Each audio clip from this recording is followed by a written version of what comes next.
반갑습니다. 공장 투자의 진심인 남자 철이형입니다. 자, 오늘은 저와 함께 경매로 나온 공장 물건을 분석하는 시간은 아니고, 저희가 지금 지난주 수요일부터 어제까지 여러 건들에 대해서 공장 경매가 진행이 됐습니다. 그렇게 실제 낙찰된 물건들에 대해서 저희가 낙찰 가격을 보면서 이 공장이 가지고 있는 가치 대비 잘 받은 건지 아니면 잘 못 받은 건지 그런 거를 이제 허심탄회하게 한번 리뷰를 해보는 건데, 사실 제가 실제로 낙찰된 물건에 대해서 이렇게 잘 받았네 못 받았네 라고 평가한다는 게 조금 부담스럽긴 합니다. 그래서 이거를 평가라고 생각하지 마시고, 저희가 이제 공장에 대한 정확한 가치 판단을 연습을 하고 공장 투자를 관심 있어 하는 입장에서 나름대로 이 경매 물건 낙찰된 게 잘 받은 건지 아니면은 조금 아쉬움이 있는 건지 그런 것들을 그냥 가볍게 리뷰한다라는 느낌으로 바라봐 주시면 좋겠습니다. 자, 지난주 해서 어제까지 총 화성에서 5건 그리고 평택에서 1건의 낙찰이 있었습니다. 그래서 실제로 낙찰된 물건들을 한번 가볍게 살펴보면서 좋은 가격에 잘 받은 것들은 우리가 벤치마킹 해가지고 실제로 이제 경매 물건들에 도전을 해볼 수도 있겠고, 조금 비싸게 받거나 살짝 애매하게 이제 받은 것들도 살펴보면서 우리가 이제 같이 공부해 나간다는 느낌으로 보시면 되겠습니다. 근데 잠시 공장 낙찰건 리뷰에 앞서가지고, 아마 이 화면 유튜브 하시는 분들은 알고 계실 거예요. 그 주간 요약이라고 해가지고 일주일 동안에 이제 내가 몇 개의 영상을 올렸고 나의 영상들이 어떠한 반응들이 있었는지를 이제 요약해서 보여주는 건데, 제가 이제 지난 한 주에는 물건 분석 영상을 3개를 총 업로드를 했습니다. 그리고 그 영상들에 대해서 좋아요 수가 거의 200개 가까이 나왔죠. 그리고 공유가 65건이 나왔습니다. 댓글 수는 27개. 자, 그래서 제가 이 요약표를 보고 드는 생각이, 진짜 제가 이렇게 공장 경매 물건에 대해서 분석 영상을 올리고 하는데, 그런 영상들을 되게 감사히 시청을 해주시고 또 좋아요도 이렇게 눌러주셔가지고 되게 힘이 정말 많이 났습니다. 그리고 특히 이제 제가 깜짝 놀랐던 게 이 공유가 65건이나 지금 나왔어요. 이게 이제 어떤 분들이 어디로 공유했는지까지는 당연히 알 수가 없는데, 이 공유된 건수만 이렇게 집계가 되고 있습니다.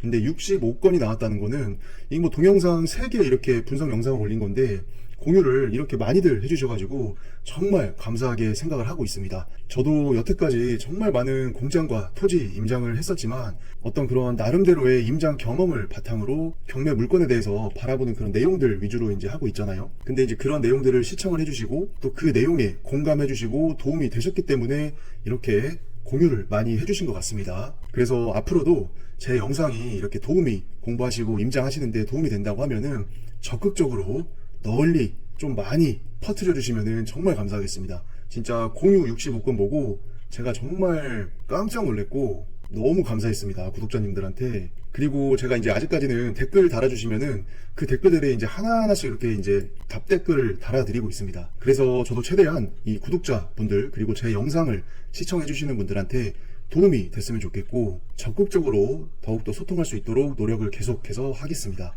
자, 그러면 다시 돌아가서 지금 지난주와 어제까지 화성 5건, 평택 1건 어떠한 물건들이 낙찰이 됐고 어떠한 가격으로 매각이 됐는지 한번 가볍게 살펴보도록 하겠습니다. 먼저 날짜를 보시면 이렇게 25일날 3건의 낙찰이 있었고, 그 다음에 26일날 1건, 27일날 1건, 그리고 어제 1건의 낙찰이 있었습니다. 일단 화면에 보이시는 순서대로 물건을 하나하나 한번 가볍게 살펴보겠습니다. 자, 따끈따끈하게 어제자로 낙찰된 공장이었죠. 평택시 청부읍 3계리에 위치한 공장이었고, 이게 이제 감정가가 50억이 좀 넘고 지금 최저가 자체도 36억 정도이기 때문에 그렇게 가벼운 사이즈의 금액과 물건은 아니었죠. 그리고 저도 이제 처음에는 이 공장이 정확히 어떠한 것들을 만드는 공장인지 몰랐는데, 저희 이제 영상을 시청을 해주시고 구독해주시는 분들께서 이 공장이 설비나 이런 것들을 보니까 PE 제품, 그래서 필름이나 봉투 이런 것들을 만드는 회사였다라고 댓글을 또 남겨주셨습니다. 잠깐 현장 사진을 보면 이렇게 대형 푸대로 해가지고 쌓여있는 것들이 현장에 상당히 많이 있었습니다. 자, 이렇게 이런 것들 여기도 마찬가지죠. 그래서 이런 것들이 이제 그 필름이나 봉투를 만들 때 필요한 이제 재료들이라고 보시면 되는데, 이런 것들이 실제로 돈이 좀 된다고 해요. 특히 안에 있는 이제 수지 이런 거는 다 돈덩어리라고 해서 이게 아마 낙찰과 동시에 이제 전 소유자분께서 아무래도 이제 돈이 되는 거기 때문에 다 이제 본인이 또 처리를 하실 것 같습니다. 그리고 저희가 이제 현장 그 영상에서 보면 그 장비 중에 제가 이제 건조기라고 붙어 있었던 거 있었잖아요.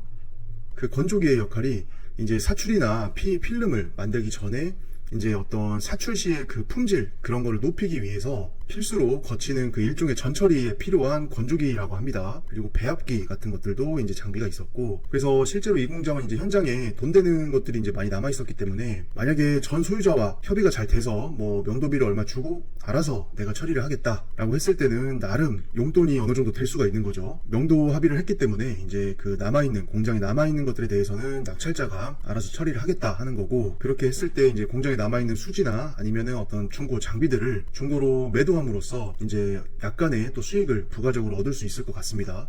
자, 어쨌거나 우리가 이제 이 물건을 다시 한번 보면 어제 최저가 36억으로 시작을 했는데 입찰에는 총 3명이 들어오셨고 낙찰은 43억 5천 정도에 낙찰이 됐죠. 그리고 차순위는 37억 1천만원 정도입니다. 그래서 차순위와의 금액 차이를 보면 떡값을 한 6억 이상 좀 사드셨는데 어차피 요 43억 5천에 받았어도 지금 이 공장을 낙찰받은 평당가 자체가 주변 시세에 대비해서는 전혀 과한 금액이 아니기 때문에 결과적으로는 싼 값에 잘 받으신 거죠. 그리고 채권자가 지금 유동화 전문회사였기 때문에 이게 MPL로 낙찰받은 금액일 수도 있습니다. 그렇다고 하면은 낙찰가의 뭐 외양은 43억이지만 실제로는 더욱더 저렴하게 낙찰받은 거기 때문에 뭐 잘 받으신 거죠.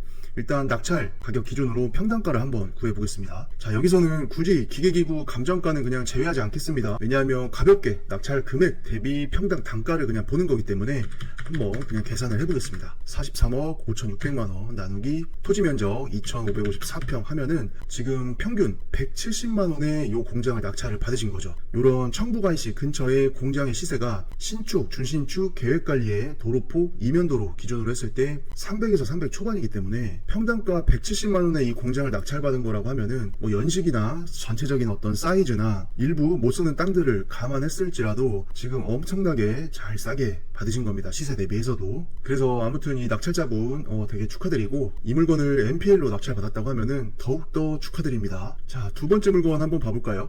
요거 화성시 장안면 사랑리에 2차선변에 접해 있는 공장이었죠. 가구를 제작하는 공장으로 쓰고 계셨고 지금 최초 감정가는 15억이었고 2차는 10억 6천 정도가 최저가였습니다. 그리고 지금 낙찰가는 11억 8,880만원 이렇게 이제 11억 한 9천 정도 해서 낙찰을 받으셨고 차순위 금액은 11억 8,400이죠. 그래서 2등과 지금 480만원 차이로 낙찰을 받으셨어요. 아주 뭐 이 정도 차이면은 근소한 차이로 거의 떡을 안 사먹고 드신 거죠. 일단은 낙찰가 기준으로 한번 평당 단가를 확인해 보겠습니다. 자, 11억 8,800만원 나누기 토지면적 464평.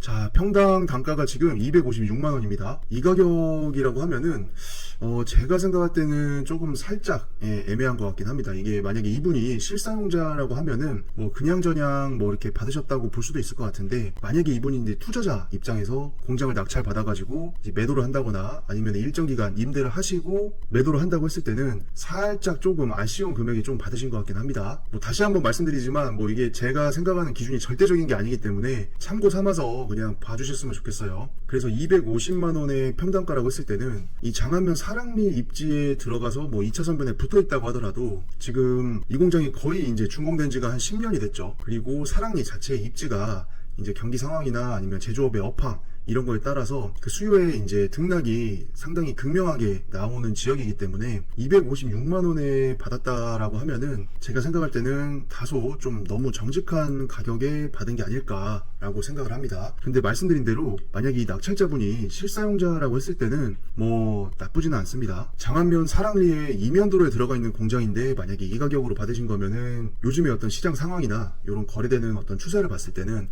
좀 많이 비싸게 받으신 거였을 거고, 하지만 이 공장은 이제 2차선 도로변에 이제 접해는 있기 때문에 뭐 200 중반이라고 하면은 뭐 그렇게 비싼 건 아니지만 그렇게 저렴하게 받은 것도 아닌 것 같아요. 그래서 우리가 투자자로서 만약에 공장을 투자할 때는 이런 입지에 이런 지역에서는 사실 이런 가격이라고 했을 때는 조금 어떻게 보면 이제 룸을 좀 너무 적게 잡고 이제 낙찰을 받았다라고 볼 수도 있죠. 자, 다음 물건은 화성시 남양읍 신남리에 위치한 공장 물건입니다. 자, 이 물건 다 기억나시죠? 그 올해 7월달에 이제 구프랜드에서 낙찰받았던 그 공장 바로 밑에 붙어있는 공장입니다. 최초 감정가가 지금 32억 정도였고 이번에 신권에서 낙찰이 됐습니다. 아, 근데 지금 입찰이 한 명이에요. 단독으로 낙찰을 받으셨고 그것도 이제 심지어 최저 가격 32억보다 지금 한 4억 3천 정도를 더 쓰셔가지고 36억 3,300만 원에 낙찰을 받아 가셨습니다. 낙찰자 성함을 보니까 이제 실제로 좀 공장을 사용하시는 실사용자분 같고, 일단은 낙찰가 기준으로 했을 때 평당 단가를 한번 확인을 해보겠습니다. 자, 36억 3,300만 원 나누기 대지평수 1328평. 자, 그러면 지금 낙찰가 기준으로 했을 때는 평당 단가가 270만 원이에요. 자, 그러면 여러분, 지금 이 위치에 270만 원의 평당가로 공장을 이제 어떻게 보면 이제 샀다라고도 얘기할 수 있는데, 이 물건은 이제 입지적으로 봤을 때는 상당히 이제 호재도 있고, 공장 가격이나 토지의 가격이 가파르게 상승했던 지역 중에 하나였죠. 그리고 교통 조건도 되게 좋고, 주변에 계획관리들의 공장들이 많이 있었고, 그리고 이 지역 주변으로도 공장들이 상당히 수요가 강한 지역이기 때문에 전반적인 전체적인 어떤 분위기는 나쁜 지역은 아닙니다. 하지만 우리가 이제 평당 단가로 봤을 때는, 만약에 이 낙찰자분이 투자자였다고 하면은 요거는 좀 제가 생각했을 때는 살짝 비싸게 받은 느낌이긴 합니다. 투자자라고 하면은. 근데 만약에 실사용자라고 하면은, 실사용자가 사실 입찰에 들어가고 이제 공장을 낙찰받을 생각을 할 때는 이 투자자가 생각하는 거랑 관점이 좀 많이 다릅니다. 그리고 또 한 가지 우리가 이제 생각을 해볼 게, 지금 이게 건물 면적이 지금 600평이죠. 근데 본 건물 한 400평에 천막 면적 한 200평 해가지고 대략적으로 뭐 그 정도의 비율로 이제 건물이라고 지금 지칭되는 게 600평이 나온 건데, 공장의 건물 면적이 이제 400평, 500평, 600평 규모라고 했을 때는 그 숫자가 전체적인 공장 숫자를 봤을 때 상당히 많이 없어요. 그러니까 비율로 봤을 때는 소형, 중형이 이제 가장 많고, 대형 평수의 공장이 일단은 절대적인 그 숫자가 적습니다. 이런 여건에서 내가 만약에 실사용자인데 내 업종, 내 사업에 맞는 규모의 대형 평수 공장을 구하시려고 하는 분들은 당연히 그런 공장의 개수가 부족하겠죠. 근데 나는 하루빨리 공장을 마련을 해서 내가 작업 공간으로 쓰든 뭐 보관 창고로 쓰든 내 사업을 영위함에 있어서 당장 시급한 거는 내 사업 규모에 맞는 내가 원하는 평수의 건물을 가진 공장을 임대든 매매든 빨리 구해가지고 정상적으로 사업을 빠르게 운영해서 수익을 만드는 게 더 중요하신 거죠. 그렇기 때문에 실사용자라고 했을 때는 이 270만 원이라는 가격이 이 입지와 이 위치, 그리고 건물 구조, 필지의 구성, 그리고 이 건물이 준공된 연도가 뭐 한 15년 가까이 지금 되고 있죠. 준공된 지가. 그런 것들을 다 차치하고 내 사업에 당장 필요한 물리적인 어떤 공간, 이거를 확보한다라는 측면이 더욱더 중요할 수가 있습니다. 특히 이제 우리가 낙찰자 이름을 보니까 지금 그라스라고 해가지고 뭐 유리 관련된 걸 하시는 것 같은데, 우리가 보통 유리를 제작하고 보관하고 그런 업종들 같은 경우에는 이 제작한 유리, 그리고 이제 들여온 유리 이런 것들을 쭉 나열해 놓고 보관을 하고, 그때그때 발주나 이런 것들이 들어왔을 때 바로 또 출고를 해주고 영업을 하셔야 되겠죠. 그래서 그런 게 하루라도 시급한 그런 조건에서 내 규모에 맞는 건평의 공장을 못 구하고 있을 때는 사실 평당가가 지금 중요한 게 아니죠. 물론 뭐 시세보다 너무 과하게 비싸게 낙찰을 받으면 안 되겠지만, 투자자 입장에서와는 달리 실사용자들은 내 사업에 바로바로 도움이 되고 내가 필요한 공장이고, 그 공장을 하루라도 빨리 내 거를 만들어서 정상적으로 내가 사업 활동을 얼마나 빨리 더 재개를 하고 부스트를 해가지고 사업 수익을 만들 수 있느냐, 이런 거에 더 초점을 맞출 수밖에 없습니다. 그래서 그런 관점에서 봤을 때는 지금 신권에 최저가보다 뭐 한 3억 3천 정도를 더 쓰고서라도 반드시 이 공장을 잡아가지고 내가 내 사업 필요할 때 바로바로 쓰겠다라는 어떤 그런 의지가 담겨있는 낙찰가가 아닌가 싶습니다. 제 생각에는. 물론 뭐 제가 낙찰자가 아니기 때문에 뭐 정확한 그분의 의중을 알 수는 없지만, 보통의 패턴이 실사용자분들은 그런 식으로 이제 경매 물건에 접근을 하세요. 저희가 이제 주거형, 특히 아파트 같은 거 이제 경매해보면은 아무리 투자자가 뭐 룸을 적게 해가지고 마진을 적게 먹겠다 해가지고 입찰을 한다고 해도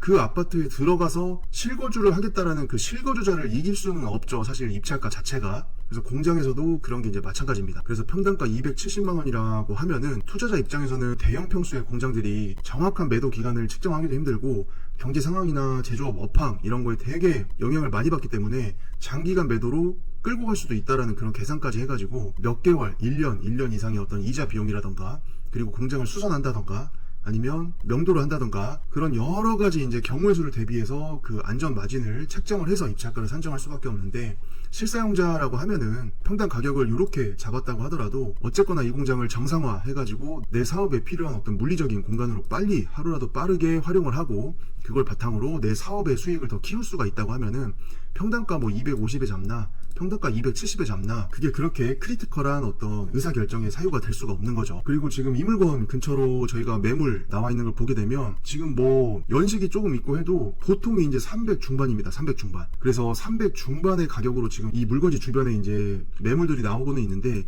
실제 그게 이제 거래가 지금 되고 있는 가격이냐 요런 거를 이제 떠나서 요즘에 남양읍 신남리 이 근처에 공장 지금 얼마나 해요 했을 때, 공장 살려면 그래도 300 중반은 줘야 된다. 이러한 상황이라고 봤을 때는 지금 실사용자 입장에서는 300 언더로 270 정도에 받았다라고 하면은, 투자자 입장에서는 다소 조금 내 마진을 많이 이제 조금 이제 저기 하는 금액이긴 한데, 실사용자들은 다르다고 그랬죠. 실사용자 입장에서는 또 이 가격이 투자자가 바라보는 그런 느낌의 가격은 또 아닙니다. 그렇기 때문에 신권으로 들어와서 지금 최저가보다 3억 3천 정도를 더 높여가지고 반드시 이 공장을 낙찰을 받겠다라는 어떤 그런 강한 의지가 담겨 있는 것 같습니다. 자, 다음 물건을 보시면, 이 물건은 1번, 2번 물건 번호 세트로 해가지고 나온 거였죠. 화성시 정남면 계양리에 위치한 물건이고, 이 정남면 이 입지 같은 경우에는 뭐 공장의 입지로서는 뭐 더 이상 제가 뭐라 할 말이 없습니다. 뭐 워낙 수요가 강한 지역이고, 실사용자, 투자자 가릴 것 없이 다 모두가 이제 관심을 갖고 바라보는 지역이기 때문에 입지는 뭐 두말할 필요가 없죠. 자, 2차 최저가가 18억 4천 정도였는데 지금 23억 한 1천만 원 정도에 낙찰이 됐습니다. 그리고 차순위도 22억 8,700 정도죠. 그러면은 2등이랑 지금 뭐 가격 차이도 얼마 안 나죠 지금. 자, 일단은 낙찰 가격 기준으로 했을 때 이 공장 지금 평당가를 한번 구해 보겠습니다. 23억 1천만 원 정도죠. 그리고 대지 평수가 지금 750평. 자, 그럼 308만원에 지금 평당가 낙찰 받으신 거예요.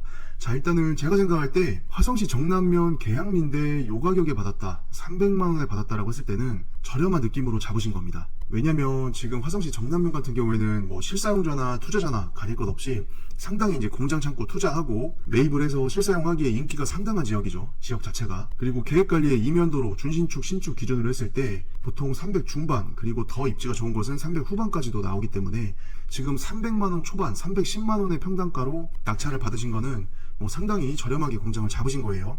그리고 이게 이제 그 이면도로 안쪽에 있는 공장이었죠. 물건번호 2번이. 그러면 2차선 국도에서 4m 도로 타고 들어가서 이제 안쪽에 있는 건데, 이 공장이 특징적으로는 공장의 건물들이 다 2층 공장이었죠. 완벽하게 100%가. 그래서 우리가 단층 공장하고 2층 공장의 어떤 그 가격 평가의 기준은 확실하게 다르기 때문에 지금 2층 공장인데 평당가 308만원에 낙찰을 받으셨다라고 하면은 지금 이 가격은 상당히 좀 잘 받으신 것 같아요. 주변 시세 대비해서도. 그래서 낙찰을 정말 축하드리고, 지금 우리 이제 물건 번호 1번 한번 봐볼까요? 자, 물건 번호 지금 1번 같은 경우에는 지금 최저가가 24억 7천이었는데 낙찰이 지금 36억이에요. 그리고 차순위가 지금 여기 32억 8천이죠. 그러면 지금 차순위랑은 거의 한 4억 정도가 차이가 나기 때문에 지금 떡값을 한 4억 정도는 이제 떡값으로 드신 건데, 지금 이 물건도 보면은 이제 채권자가 지금 유동화예요, 유동화. 그래서 지금 이 낙찰가가 진성 가격이 아니라 이 MPL로 들어간 가격일 수도 있습니다. 근데 어쨌거나 이 36억이라는 낙찰 가격의 평당가를 확인을 해보면은, 자, 36억 나누기 토지 1029평. 자, 평당 지금 한 350 정도에 받으신 거죠. 그러면은 우리가 생각을 해볼게. 아까 똑같은 위치에 이제 이 지역들이 지금 시세가 300 중반에서 후반이라고 했는데 낙찰가 자체가 지금 300 중반이에요. 그러면 얼추 보면은 시세랑 별 차이가 없다라고 좀 생각을 하실 수가 있습니다. 근데 또 이 공장도 특이적으로 2층 공장이었죠. 2층 공장이기 때문에 단층보다는 확실하게 좀 더 가격을 받을 수가 있습니다. 그런 면을 봤을 때는 시세보다 뭐 살짝 싸게 받았다라고 볼 수도 있기는 한데, 제가 생각했을 때는 이 낙찰 가격 자체가 MPL로 받으신 게 아닌가 싶기는 해요. 자, 차순위 지금 32억 8천이었죠. 차순위 가격을 평당가로 한번 보게 되면은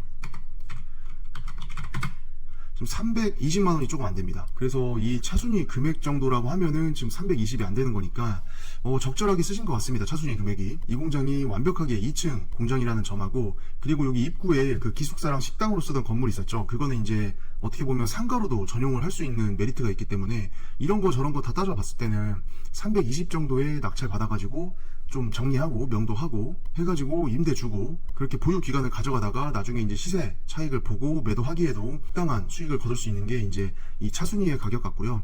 요 낙찰 36억의 가격은 뭐 제 생각이긴 합니다만 MPL로 아마 받으신 게 아닌가 그런 생각이 조금 듭니다. 자, 다음 물건은 우리 화성시 향남읍 송곡리에 위치한 물건이었죠. 최저가 10억 원 정도에 진행을 해서 낙찰이 지금 12억 8천이 됐습니다. 이 공장 같은 경우에도 지금 본 영상 보시면 알겠지만 입지가 상당히 좋았죠. 향남 IC와도 가깝고 향남 도시와도 가깝고, 그리고 무엇보다 이 공장의 도로 폭, 요게 상당히 장점이었습니다. 그래서 2차선에서 본부지까지 오는 도로의 폭이 2차선 도로의 폭이 나오기 때문에 일반 이면도로에 들어가 있는 뭐 3m, 4m, 5m 요런 이제 공장과는 확실하게 이제 그 가치가 차별화가 되는 공장이었죠. 자, 낙찰가 기준으로 했을 때 이 공장의 낙찰가 평당가를 한번 보겠습니다.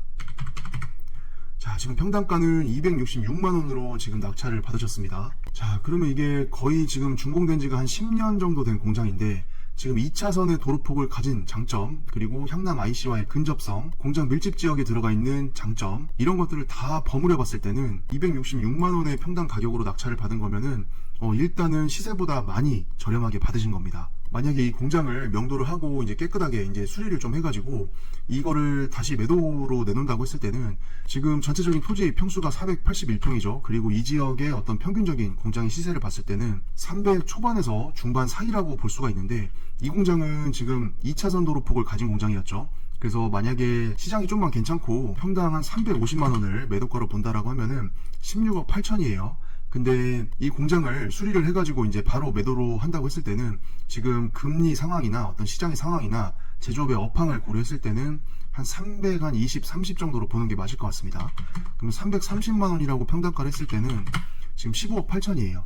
그럼 여기서 이제 뭐 우수리 떼고 해가지고 뭐 한 15억 5천에 판다고 해도 지금 낙찰가 자체가 12억 8천이기 때문에 지금 숫자상으로는 한 3억 정도의 갭이 나오는 거죠. 그래서 이 낙찰가는 제가 생각했을 때는 나쁘지 않게 잘 받았다 라고 생각을 할 수 있고, 지금 차순위가 얼마예요? 10억 5천 2백만원이죠. 자, 10억 5천 2백만원 차순위 금액 기준으로 했을 때 평당가를 한번 확인을 해보면은 220만원입니다. 220만원. 그러면 만약에 차순위로 했을 때는 지금 이게 3억 뛰기가 아니라 거의 한 5억 뛰긴 하시는 거예요. 물론 거기에 이제 수선 비용이라던가 명도 비용이라던가 기타 부수적인 이제 비용이 좀 들어가겠지만, 그렇게 해도 몇 억 뛰기는 충분히 할 수 있는 가격이죠. 자, 근데 이 물건은 제가 생각할 때 요 낙찰가 12억 8천이 진성 낙찰 가격은 아닌 것 같습니다. 왜냐하면 지금 이 물건도 채권자가 유동화 전문회사죠. 그래서 NPL로 접근이 가능한 물건이었고, 이 물건이 지금 채권 금액 쌓여있는 게 한 12억 한 7천, 8천 이렇게 됐었거든요. 그래서 NPL을 쓸 수 있는 최대 맥스 금액 12억 7천에서 12억 8천만원 사이로 지금 입찰가를 정하신 것 같고, 제가 생각할 때 이 차순위 금액이 NPL로 들어가지 않았을 때의 어떤 조금 수익을 낼 수 있는 그런 금액이었던 것 같아요. 그래서 뭐 확신을 제가 할 수는 없지만 이 물건 자체가 이제 채권이 쌓이는 금액이 한 12억 7천, 12억 8천이었기 때문에 요 맥스 금액 12억 8천으로 이제 NPL을 쓰신 것 같고, 뭐 이렇게 금액을 썼다고 하더라도 어쨌거나 NPL이면은 뒤에서 이제 금액을 받는 게 있고, 그것까지 했을 때는 이제 수익이 바로 정리해서 판다고 하더라도 몇 억 되기는 할 수 있는 물건이죠. 뭐 어쨌거나 지금 이 가격으로 받았을 때도 충분히 이제 정리해서 물건을 깨끗하게 만들어가지고 이제 바로 매도로 했을 때도 충분히 15억 원 내외로 팔 수 있는 공장이기 때문에 전혀 나쁘게 받은 가격이 아니라고 저는 생각이 듭니다. 자, 이렇게 해가지고 오늘은 지금 지난주부터 어제까지 이어진 이 공장 낙찰된 물건들에 대해서 가볍게 리뷰를 한번 해봤고요.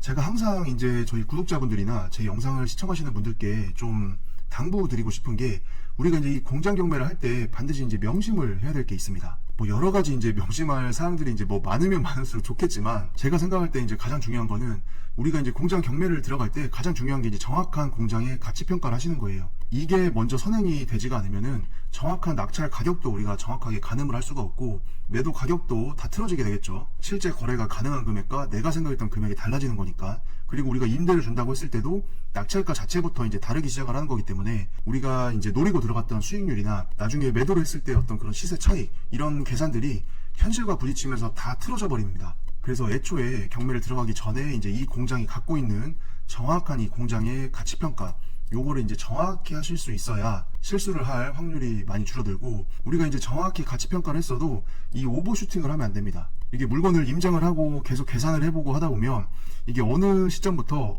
내 이 공장을 진짜 한번 낙찰 받아서 갖고 싶다, 내가 생각하는 그 수익을 계산한 대로 한번 만들어 보고 싶다, 이런 생각에 이제 빠지게 되거든요. 쉽게 말해서 이제 물건과 사랑에 빠지지 말라고 하잖아요. 근데 이제 그 물건이 좋아 보이고 갖고 싶은 욕심이 이제 가미가 되는 순간 사람이 이제 계속 입찰 가격을 조금씩 높여요. 뺏길까봐. 그렇게 해서 이제 결론적으로 오버슈팅을 하게 되면 이게 낙찰을 받겠지만 이게 결과적으로는 이제 상처뿐인 영광이 될 수도 있습니다. 그래서 이제 정확히 공장에 대해서 가치 평가를 한 다음에 그걸 기반해서 정확하게 이제 입찰가를 적고 들어가야 되지, 이게 욕심이 가미돼가지고 오버슈팅을 하는 순간 우리가 실수를 할 수 있는 거예요. 자, 그리고 이제 이런 것들이 정확히 돼야만이 우리가 요거를 이제 보장할 수가 있습니다. 물론 이제 내가 물건을 시장을 내놨을 때 바로 팔리냐 안 팔리냐는 내가 책정한 이제 매매 가격의 영향도 있겠지만 그 당시의 어떤 시장 상황, 금리 상황, 제조업의 업황, 시장 분위기 이런 거에 따라서도 조금씩 영향을 다 받아요. 하지만 명백한 거는 이게 내가 갖고 있는 물건이 A급이고 그 공장의 가치가 시장에서 바라봤을 때 좋을수록 매도가 빠르게 될 확률이 높아지겠죠, 상대적으로. 그렇게 해서 황금성이 보장이 되는 겁니다. 그래서 우리가 공장 투자를 하고 공장 경매를 할 때는 반드시 이 황금성이라는 측면을, 이거는 뭐 계속 말씀을 드리더라도 저는 전혀 과하지가 않다고 생각을 합니다. 우리가 어쨌거나 그 공장을 평생 보유를 하고 자식들한테 증여를 해줄 게 아니라고 하면은 언젠가는 그 공장을 매도를 해야 된단 말이에요. 근데 이제 황금성이 좋지 않은 물건을 우리가 갖고 있을 때는 내가 원하는 시기에 팔기가 되게 힘듭니다. 그리고 시장이나 어떤 시기 이런 것들을 상당히 잘 만나야 돼요. 그래야 팔리기 때문에 애초에 우리가 이제 그런 거에 영향을 최대한 덜 받을 수 있도록 좋은 A급 공장을 가려내는 눈을 가지고 애초에 그런 것들을 투자하고 매입을 해야 됩니다. 그렇게 해야 이제 황금성이 최대한 많이 보장이 되겠죠. 자, 이렇게 해가지고 오늘 저희가 같이 지난주와 어제까지 낙찰된 공장 경매 물건의 낙찰 리뷰를 한번 해봤고, 뭐 다시 한번 말씀드리지만 뭐 제가 생각하는 게 이제 정답도 아니고 정확한 것도 아닐 수도 있어요. 또 저보다 투자를 잘 하시는 분들이 워낙 많이 계시고 전문가들이 많이 있기 때문에 우리가 오늘 살펴본 어떤 낙찰가에 대한 평가, 그 공장에 대한 평가 이런 것들이 무조건 정답은 아닙니다. 하지만 제가 이제 정확하게 말씀드릴 수 있는 거는 우리가 투자를 해야 될 공장과 투자를 반드시 하지 말아야 될 공장을 구분하는 그런 시각, 그런 거는 제가 정확히 말씀을 드릴 거기 때문에 앞으로도 이제 제 영상을 같이 시청하시면서 공장 경매 물건에 대해서 분석도 해보고 가치 평가도 하고 임장도 하고 입찰도 하고 낙찰까지 받고 이러면 이제 물론 좋겠지만, 어쨌거나 이제 최소한의 어떤 하지 말아야 될 기준들, 그리고 성공적인 공장 투자를 하기 위한 필수적인 요건들, 이런 것들을 계속해서 연습해 나가신다 생각하시고 경매로 나온 공장 물건, 그리고 이렇게 1, 2주에 한 번씩 공장이 실제 낙찰된 건들을 리뷰를 같이 해보면서 계속해서 공장을 정확하게 바라보는 그런 시각들을 좀 많이 기를 수 있었으면 좋겠습니다. 자, 오늘 영상 시청해 주셔가지고 감사합니다.